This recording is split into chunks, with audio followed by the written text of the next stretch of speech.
முன்னாடியே சொன்ன மாதிரி உரிய இடத்துக்கு போய் சம்மந்தப்பட்டவங்களோட பேசி அதுக்கான சொல்யூஷன் என்னன்னு தெரிஞ்சுக்கிட்டு அதை எக்ஸிக்யூட் பண்ணுறது தான் ஒரு தெளிவான அரசியல். சும்மா ஆறுதல் சொல்கிறதெல்லாம் தெளிவான அரசியல்லாம் கிடையாது. அதெல்லாம் ஒரு ஹம்பக் அரசியல். அரசியலுக்கு வந்துட்டா கலெக்ஷன் பார்க்கலாம் அப்படின்றதெல்லாம் அரசியல் கிடையாது.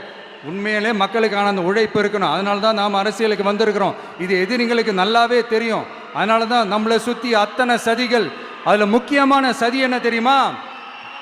இதை பாரு, ஒன்று நீ இல்லைனா நான் இல்லைனா நீ இல்லைனா நான். நமக்குள்ள வேற எவனும் நடுவில் வந்துடக்கூடாது. நாம ரெண்டு பேரால மட்டும்தான் மக்களை ஈஸியா ஏமாத்த முடியும். இந்த விஜய் வந்ததுனால நமக்கு பொழப்பே போச்சு. மக்கள் வேற அவனை தான் நம்புறாங்க. நாம வெளியே அடிச்சுக்கிற மாதிரி அடிச்சுக்கிட்டாலும் உள்ள நம்மளுடைய டீலிங் பக்காவா இருக்கணும்.